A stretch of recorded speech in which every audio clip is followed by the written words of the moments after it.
So, what does it really take to run a multi-million-dollar residential community? I'll tell you, it's a whole lot more than just collecting rent checks. You've got to be a financial wizard, a legal expert, and a community builder, all wrapped into one. Today, we're going to break down the credential that proves you've mastered all of it, the Certified Apartment Manager, or CAM. This really is the gold standard for property leadership. So, what's in it for you? Why get a CAM certification? Well, this program is all about turning you into a seriously effective leader. You're going to learn how to squeeze every drop of value out of that asset, not just with smart financial moves, but with preventative maintenance, which has a crazy high return on investment. You'll also get the skills to handle the maze of fair housing laws so you can make decisions with total confidence.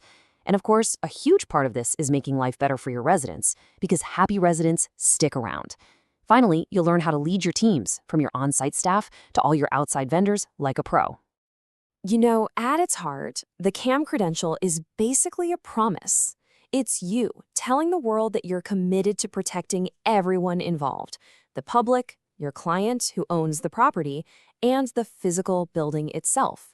And how do you keep that promise? Well, it's through these core responsibilities right here. We're talking about sharp financial oversight, smart maintenance programs, sticking to fair housing laws like glue, and, above all, making sure the property is safe and livable for everyone. So, who's behind this whole thing? The certification comes from the National Association of Residential Property Managers. You'll hear them called NARPM. They're a huge name in the industry. And this is really designed for any property management pro who wants to take their career to the next level. The good news is, you're not on your own. There are tons of resources to get you ready, from the official study guides and practice exams to peer study groups, which, let me tell you, are an amazing way to work through the really tough stuff. All right, let's talk about the big test. And yeah, it's a pretty serious challenge, built to make sure you really know your stuff. You're looking at 185 multiple-choice questions, and you've got a 4-hour window to get through them all. To pass and get that certification, you need to score at least a 70%. So yeah, you're going to want to hit the books for this one. To beat that 4-hour clock, you absolutely need a game plan. First up, time management. You have to pace yourself. The best strategy? Go through and answer everything you know for sure, and flag any questions that stump you. Then you can circle back to them at the end. Now, about the scoring, it's not just about hitting 70% overall. You've got to show you know your stuff across all the different topics, especially the really high priority ones. They want to see true mastery there. And this slide right here is basically your roadmap for studying. Just look at those high-priority badges: financial management, property maintenance and risk, and fair housing and legal compliance. These are the big three, the absolute pillars of the CAM certification. This is where you need to be an undisputed expert. Now, the other areas are important too, of course, but your study time should be heavily focused on these top 3 domains. Okay, so what do those big categories actually look like in the real world?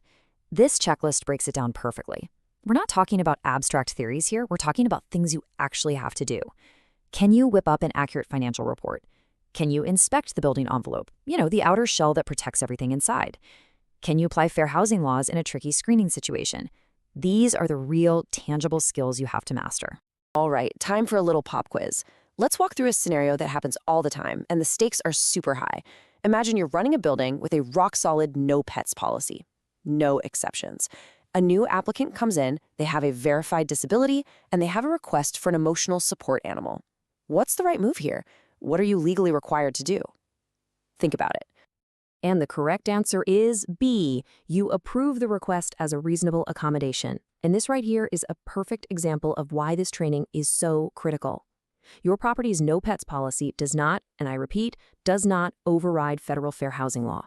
The law is very clear. You have to make reasonable exceptions to your policies to accommodate a person with a disability.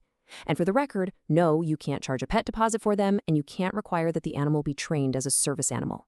Getting this wrong can cost you big time. So once you earn your CAM, where can it take you? Well, that's the cool part. It opens up so many doors. You could find yourself managing a swanky luxury high-rise with all the bells and whistles. Or you could be doing incredibly important work in an affordable housing community, making sure people have quality, compliant homes.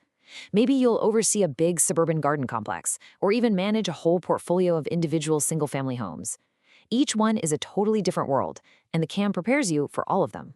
But no matter what kind of property you're managing, some standards are completely non-negotiable. This slide shows two of the big ones. First, you've got building accessibility, which is governed by HUD. We're talking about things like accessible routes, usable kitchens, and compliant common areas. Second, and just as important, is the safety of the building itself. You have to be on top of building envelope inspections, fire and safety systems, and preventing any water from getting in. On these things, there's just no room for error. A truly great CAM is a master of client and tenant interaction. That means communicating quickly, especially when it comes to repairs. It means giving your client, the owner, reports that are clear and honest. It means you treat every single application fairly.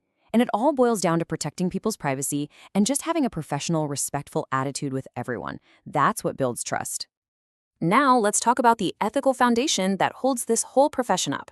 These aren't just good ideas, they're the core principles. First, you have a duty to protect the public from shady practices. Second, you have what's called a fiduciary responsibility to your client. That's a fancy way of saying you must always act in their best financial interest, period. And you live up to that by avoiding conflicts of interest, being truthful in your advertising, and following every single local and state rule to the letter. Okay, so you're ready to do this. How do you prepare? Well, there's the stuff you can do on your own. Devour those study guides, take practice exams over and over, and really zero in on those high-priority topics. But don't sleep on the power of studying with a group. Getting together with other candidates to talk through tough scenarios and quiz each other is invaluable. Honestly, one of the best ways to learn something is to try and teach it to someone else. Just give yourself enough time. Plan for a solid 3 to 6 months of prep. This is a marathon, not a sprint. And here's something important to remember. Passing the exam isn't the finish line. It's really just the start. To keep your CAM credential, you have to recertify every 3 years. You do that by earning continuing education units, or CEUs. You'll have to stay up to date on all the latest legal changes, advanced financial strategies, and new tech in property maintenance. It really shows that being a CAM is a commitment to always be learning and growing in your career. So let's wrap it all up. Think of this as your final cheat sheet. We've hit on everything from salary potential to the massive ROI of good maintenance and that critical 1-year window for someone to file a discrimination complaint.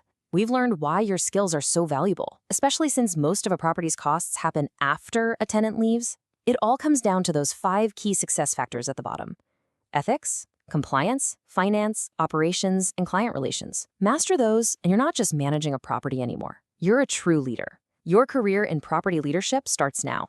For free CAM practice test, you can either click the link in the description or simply scan the QR code on the screen.